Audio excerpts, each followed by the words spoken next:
Hi, everyone. I don't know if you saw the article that Commissioner Kruse put out explaining the situation with the impact fees, but I wanted to bring it to your attention if you haven't seen it. It's on his Substack, which is at commissionerkruse.substack.com. And this article is entitled The Subtle Art of Deception. Developers will now pay 100% of 44% of the actual costs.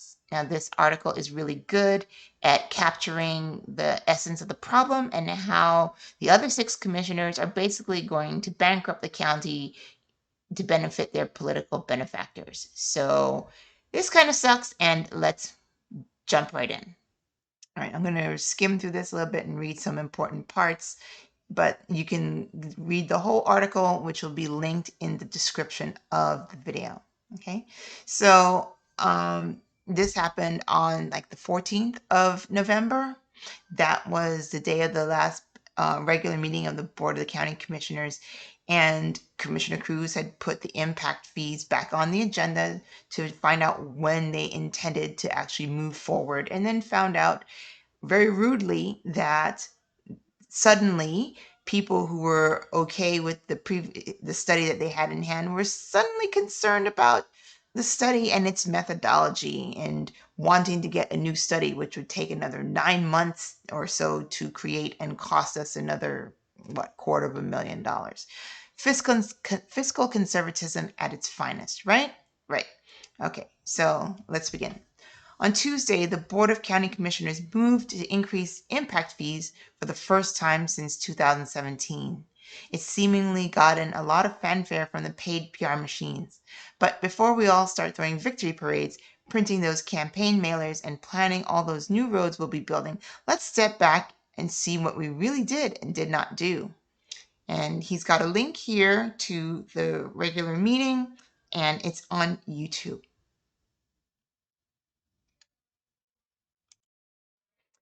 Year after year, election after election, one of the main topics of conversation and concern is our Manatee County impact fees. If you're stuck in traffic, if you're begging for a new park, if you're concerned about our public safety funding, if you're waiting for that cramped library expansion, you can look to our underfunded, undercollected impact fees for the reason why. What are impact fees? Per Manatee County, impact fees are a one-time charge collected when new construction is completed in the unincorporated area of Manatee County.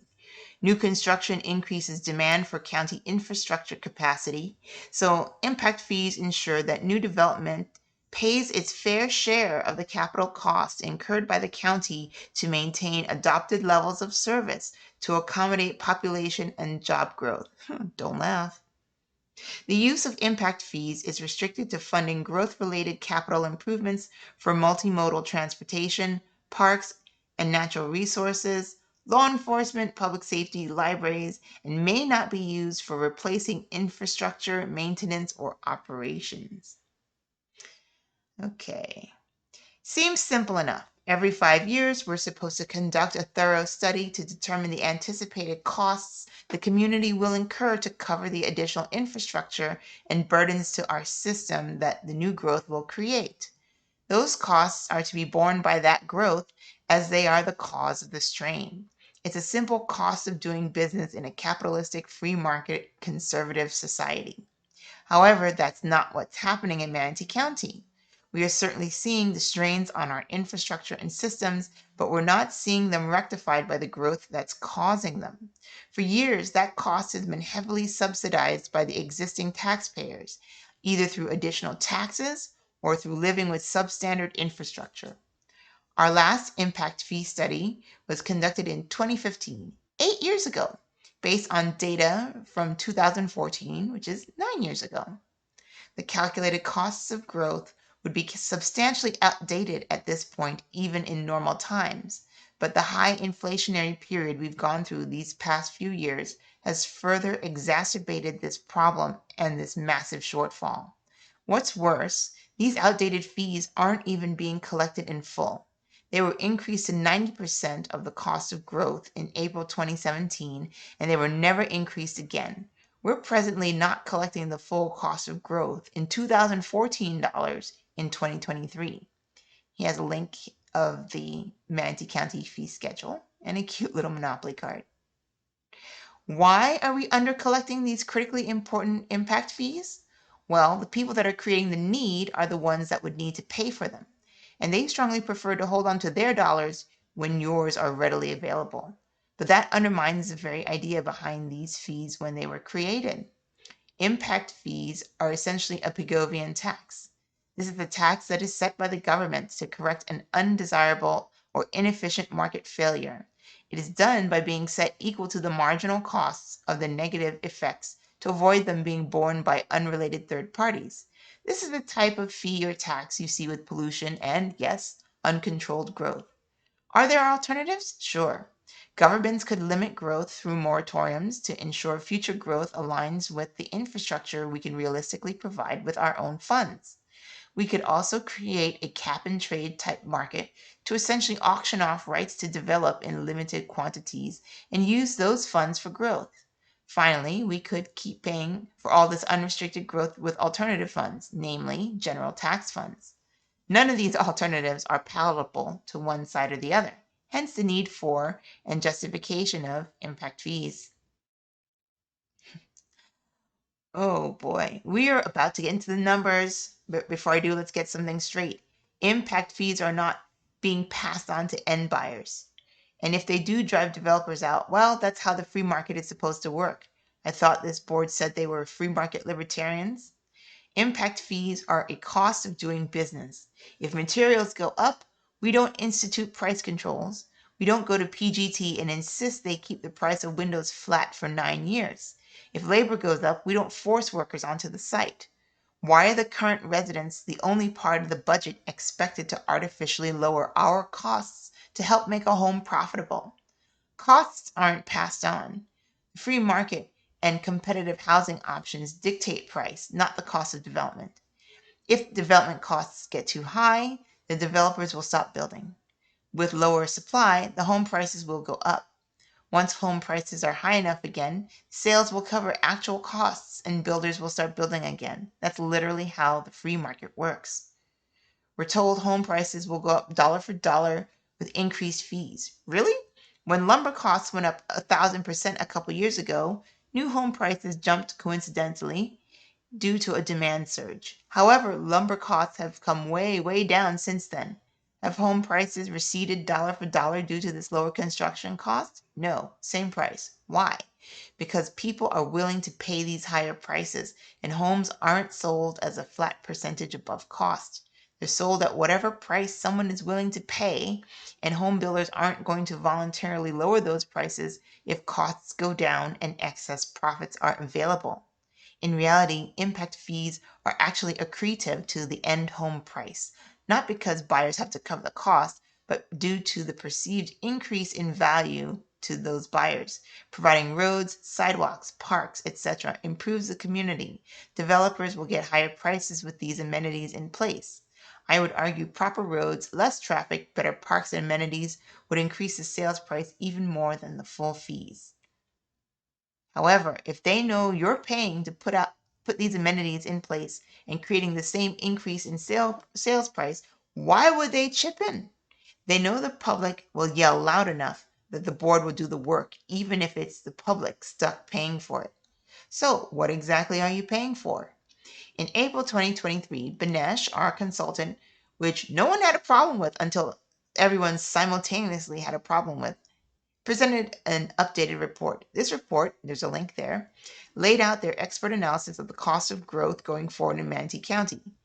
He says expert because a lot of folks in the state use them, and they're okay. It's basically including the Sarasota School District, and nobody's ever disproved their methodology.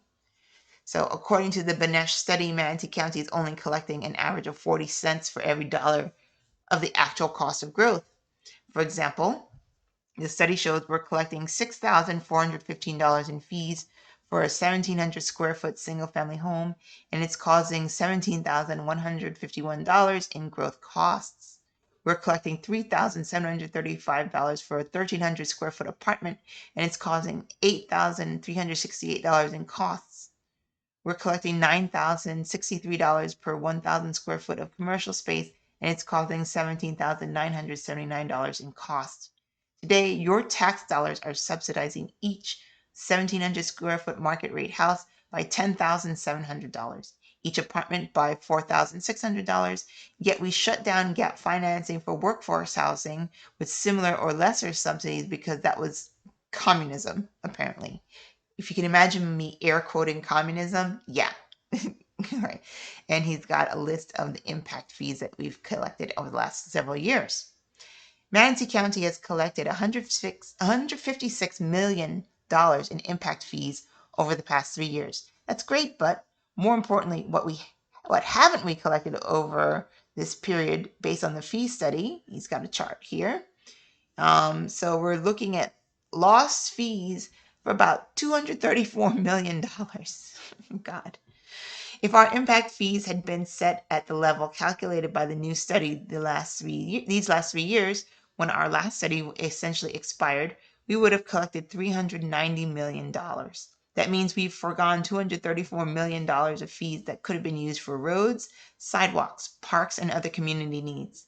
This includes the loss of $15 million in law enforcement fees that could have built a fleet facility, $8.4 million in public safety fees for EMS stations, and $33 million in park impact fees for anyone waiting on baseball clovers and soccer fields in North County. Look at the bottom row of the table, and he describes the impact fee collection rate. He said it's an average annual rate of 23.3% increase due to the growth in permits. That implies an estimated collection of $76.7 million in fiscal year 2024, and also lost collections of an additional $115 million based on the study in hand that we were supposed to vote on. It brings our total 4-year uncollected fees up to around $350 million. This is surprisingly close to the approximately $400 million in general revenue fund bonding we've taken on in the past 2 years for infrastructure. Essentially, we've offset these lost impact fees that would be paid by future growth with funds which will be paid with interest by current residents in order to provide needed infrastructure. Because really, those are our only options. We claim to be the infrastructure board, so we can't simply not build anything. So we build these roads with whatever money we can find. A majority of it is coming from you until we adjust this schedule. Whether you like it or not, we are paying for a majority of someone else's growth, and you'll be paying that off for decades. Okay. We need to fix this or we will eventually run out of sources of funds. The longer we wait, the worse it will get. Why? In large part, it's due to the impact fee credits. These are a state-required system that allows developers to provide infrastructure, usually conveniently benefiting their own property, and they get to take impact fee offsets against their cost of construction. However, we are required by statute to give them credit dollar for dollar on their costs in current dollars, 2023, 2024 dollars. By offsetting the impact fees they're supposed to pay the county for growth, which was calculated in 2014 dollars. There's such a huge difference in costs today that many subdivisions and projects are putting in their own infrastructure almost entirely for their own use, and not only offsetting 100% of their total project impact fees, but actually getting a sizable refund check from the county for their troubles. We not only lose all impact fees for use in higher need areas that have been patiently waiting their turn, but we have to dig into your pocket or into other impact fees to pay them the difference.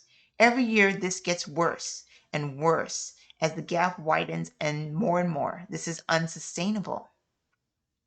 Now we finally get to the real crux of the issue regarding Tuesday. We had a study prepared.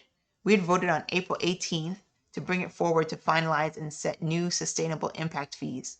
We opened up public comment in June for 30 days and closed it in July. It was supposed to go to the Planning Commission and then the BoCC in August. This should have been voted on and already in effect by today. Again, this was an article written on November 17th. Instead, we're manufacturing reasons to delay this much further. Why? People are now concerned about the report and the consultant. They weren't concerned when we and many other counties used this consultant in the past. Staff seemed happy with that report in April. They were happy with it during public comment. They were happy enough with it each month. They pushed the hearing rather than approaching the board with these new concerns. What changed? Well, the 30-day public comment window only applies to most people. Select others seemingly had open-ended opportunities to comment and lay out arguments to convince people to be concerned. We're told this delay will cost the taxpayers $250,000 for a new study. Nope, it will potentially cost the taxpayers $115 million in lost fees that you'll be paying for one way or another. Okay, so it's not the study that's costly, it's the delay in continuing to use the massively outdated fees while having to find ways for this infrastructure board to make good on one promise publicly while seemingly making good on another promise privately. Okay, so the motion was made to so-called increase impact fees from 90% to 100% while a new study is conducted. This motion is to finally charge the actual full 2014 cost of growth in 2024. This will result in approximately $8.5 million more in fees for fiscal year 2024. Admittedly better than nothing, it's one whole lane mile. Of course, if I adjust those 2014 costs up to date based simply on annual inflation rates, they would be 39.4% higher, even without a study telling me how much more they should be. Just an inflationary adjustment would result in 30.2 million more in fees. If we approve the study we've been sitting on all year, it would result in $115 million more in fees. This motion was better than doing nothing, but it's not better than doing something. This is a distraction by offering up pennies while the current residents need dollars. It's the proverbial be thankful you're getting anything at all mentality. We need to insist that the current vetted Manatee County impact fee study be voted on and finalized immediately. If the board wishes to conduct another study, they can do so after our fee schedule is adjusted to properly collect the real costs of growth while we wait. I believe some on the board want to do the right thing. Give them the support and encouragement to move this forward. This delay is going to cost all taxpayers substantially more than anticipated in both real dollars and inferior infrastructure. It's unnecessary and time to push this report out past election cycles. You'll hear plenty of campaign trail talk about raising impact fees, making developers pay their fair share, and holding developers accountable.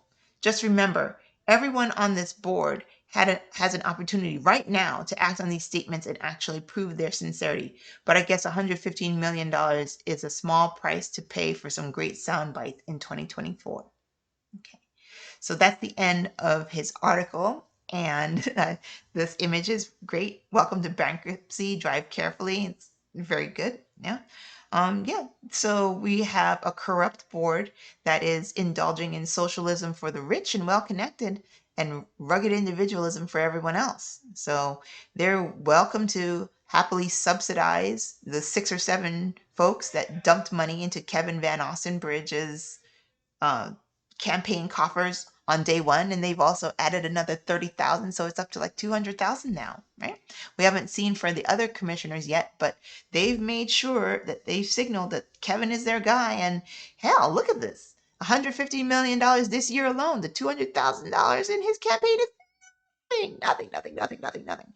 So, okay, take this information and do with it accordingly what you need to do. Give it to friends. Take the link and send the link to people if they prefer to read rather than sit and listen to my video recital of it. And spread the word. These people are going to run this county into the ground.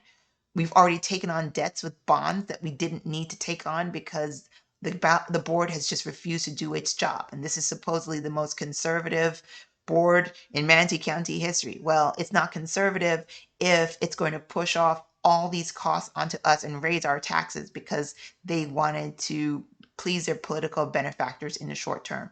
Thanks for listening and have a great night.